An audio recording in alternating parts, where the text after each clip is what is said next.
We're doing it live. Doing it live. Is that the platform too you're on? No. I'm on the Roadster. Second annual Fall FUV Rally.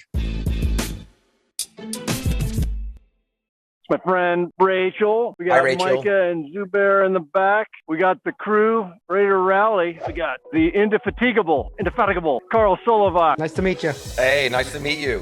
Kevy, his ever-ready sidekick. Oh, hey, man. Jess Jessup, esteemed executive advisor. Michael, rocking the show here at Reynolds.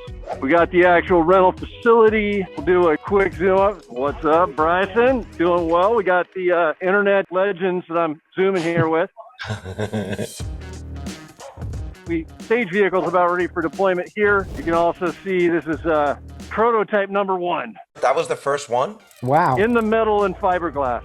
And how long did it take to get to that one? We built that in 2008. This is the dog sidecar, yes. The Arcimoto, as they call it. Oh, nice. Oh, the So it's sidecar. got 3 points for cross harnessing. We haven't painted it yet because that bar is still a work in progress. Can you get a shot of that? No more barking in the ear from the back seat. Now, that's a great idea.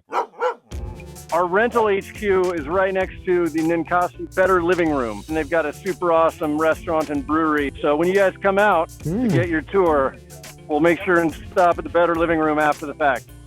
That'll be awesome, man. That would be awesome. How long does it typically take to charge one of those from 0 to... If you're plugged into a level 2 charging station, it takes about 4 hours if you really drain it all the way down. If you plug into a 110, it's an overnight. What's the capacity of that battery? 102 miles of city range, 19.2 kilowatt hours. 19.2. I figure your main selling point is that no one needs new infrastructure. You have an outlet, you plug it in. You're in. Totally. No, they're like, Right. oh, chicken and the egg. No, you got an outlet in the driveway. Plenty to charge an e-bike. It's plenty to charge an Arcimoto. Plenty to charge an electric car if you're driving the average range that people are driving on a daily basis.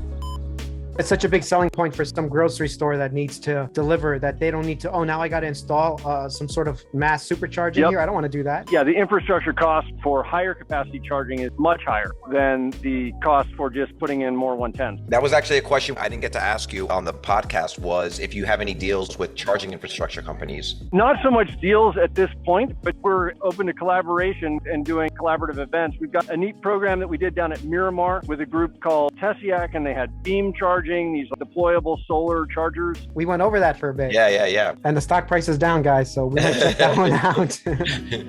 That'll be a video soon. We need a video on Beam. Everyone, saddle up! The Arcimoto manufacturing plant is actually about a half a mile down 2nd Avenue here, and our new facility is much closer. It's about 3 blocks away. So you've basically taken over the town. Let's admit it. No. Little tiny piece of the town. The road is what we're trying to take over. Second annual Fall FUV Rally. There's a giant train of fuzz behind me. Next stop, the ramp. You're getting me amped to get on one of those. The Roadster is like, you can lean your body exactly where you need it to be. The vehicle just completely planted like a brick. It's like nothing. It's like nothing you've ever driven before. It looks fun just watching you. Yeah, doing it, watching right? watching you enjoy it. Oh, we got a couple more FUVs rolling in. Uh-oh. There are actually 3 primary facilities here at the ramp. We've got 2 15,000-foot warehouses, and then another space that's about 185,000. The first warehouse, this is our plastics vacuum forming facility, and it'll basically do a lot of what is handwork today in a more automated fashion. So this is building 2. I think that was building D, this is building C. This will be the new machine shop. We've got some crated up mills here that are about to be put online, and then we will go from here into the big room. This is building B. It's going to be sort of our last facility to get put online. This is the second half of the site. This is going to be logistics. This is going to be the actual Arcimoto Park. This is where we'll have our engineering facilities. Our battery prototyping line is going to show up in what we're calling Building E. We're already polishing floors, putting in new light, and then laying in the infrastructure we need in order to get stuff cranking in there. Awesome. Okay. Thanks for joining in. See you later.